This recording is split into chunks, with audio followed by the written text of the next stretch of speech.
Today I'm going to be going over a clone of a classic masculine fragrance. This is Afnan Highness 3. It's a clone of Polo Green. Is it better than the original? Is it worth picking up? Stick around to find out.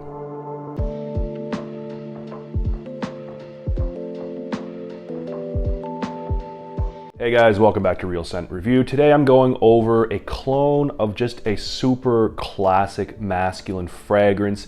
It's in the green family of fragrances. If you picture green fragrances, your mind is probably going to automatically go to Polo Green, depending on your age. But it can't be denied that Polo Green is absolutely one of the most representative green fragrances out there. It's a classic. The point is, it's a fantastic fragrance, and I'm here to offer a clone. It's Afnan's Highness 3. So let's get right into this one, shall we? So starting off with the presentation here, it's a huge green box. It's very heavy. It's got a kind of rubberized finish to it. I think the box itself is made of cardboard, and it might be covered with a layer of plastic as well. And then there's, like I said, a rubberized finish on top. On the front, we have Highness 3. On the back, we have Highness 3, all the usual information, the ingredients. Gonna get this opened up now.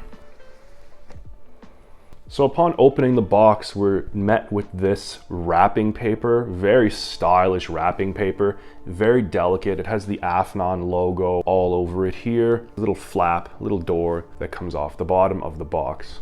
So I'm going to peel back the wrapping paper, very fancy stuff, and we're met with an additional felt covering here. So I'm going to remove the inner box from this protective outer layer here. And here we have a green box, plastic, shiny green with the Highness logo on the front here. It's a lifted symbol, and we can see the 3 in Roman numerals and Afnan here at the bottom. So this opens up like so. And on the inside, the top part of the inner box has this, looks like leather covered foam. It's really stylish, honestly. Some might call it gaudy, some might call it very impressive, but it's unique, I'll say that. This is a very well protected box. Nothing is going to happen to your bottle as long as it's in this box. But in order to enjoy the fragrance, you have to remove it from the box. So here we have this beautiful bottle. It has a very unique shape to it.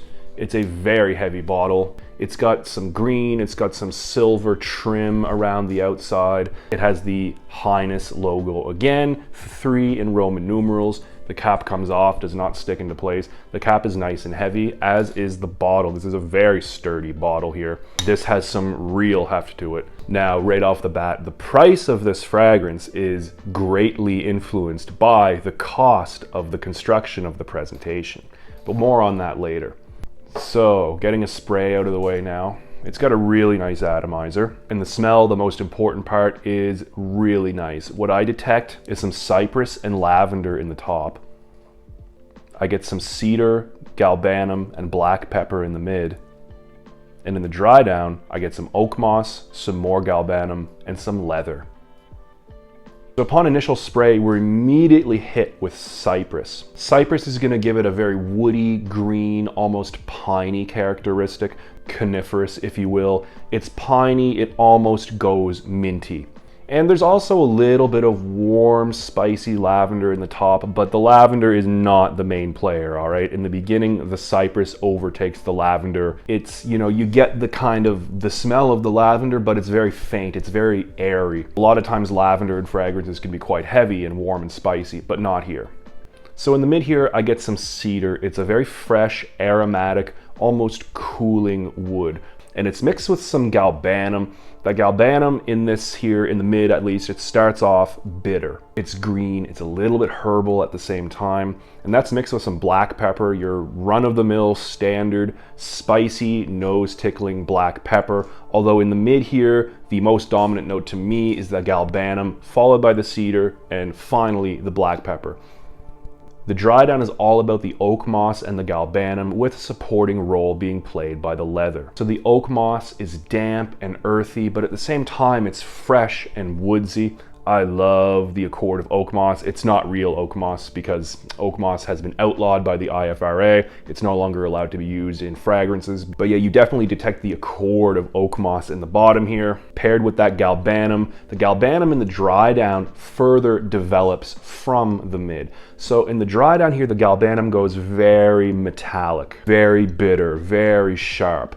And there's also a little bit of leather in the bottom here. Now, the particular type of leather in this is not the animalic, really dark type of leather. This one here, the leather in this fragrance reminds me of the Russian style leathers. So Russian style leather, traditionally tanned with birch bark. And that gives it a very coniferous, piney, slightly minty characteristic. Reminds me a lot of one of my favorite fragrances, which is Dark Leather EDP by Molten Brown. So the point I'm trying to make here, the leather in the dry down is on the minty side. You definitely get that kind of piney characteristic mixed with the very light leather. The leather is not the main player in the bottom here, but it is there if you search for it. And like I said, it kind of reminds me of the Russian style leathers. So all in all, this is an aromatic, herbal, slightly spicy, ever so slightly leathery fragrance. It is very green. It is very reminiscent to me of the classic green masculine fragrances. And having said all that, this is definitely a mature fragrance. This just screams gentleman. This is very masculine. There is no feminine tinge to this whatsoever. And like I said, it's very mature, right? This definitely reminds me of stuff that, for example, my grandfather used to wear, or my great uncles, for example. This is a very, some people would call it old-fashioned, honestly. I can see where they're coming from. I think there would be few people in my generation or younger who would really appreciate this. But all the same, this is a really fantastic fragrance. And yes, it does remind me a lot of the classics, like Polo Green, for example.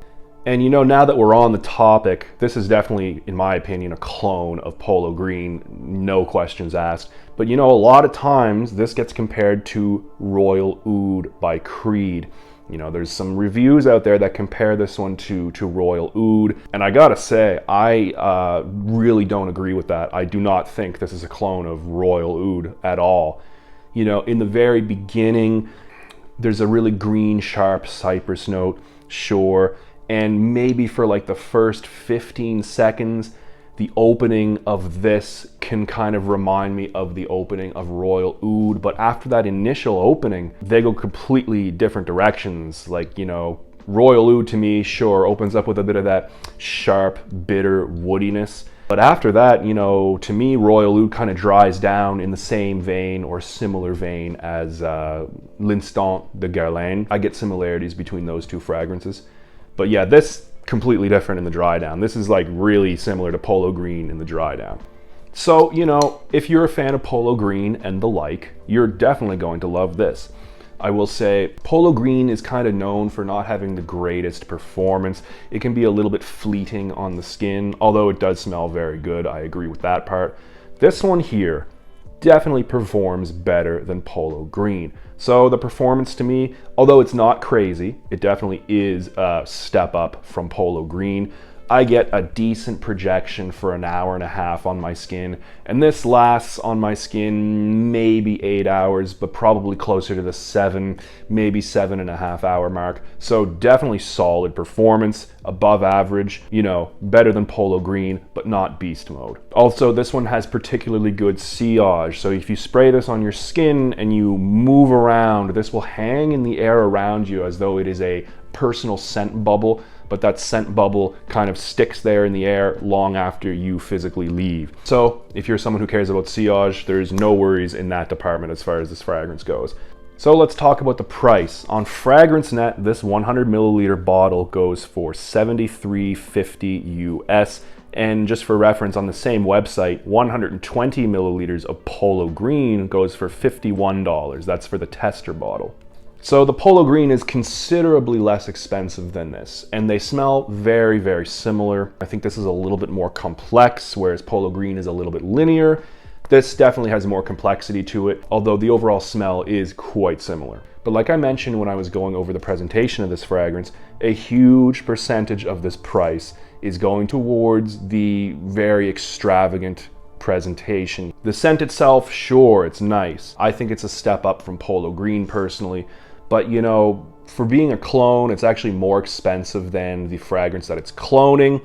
If you enjoy that DNA and you want something stronger, sure, I think that this is going to be a good fragrance to have. But really, if it wasn't for this presentation, I think the actual price of this fragrance would be a lot cheaper. Because honestly, you know, it's a good fragrance, but it's nothing revolutionary. It's nothing particularly special. I don't really know that it's necessarily worth its asking price. Like I said, most of that price is going to be because of the presentation.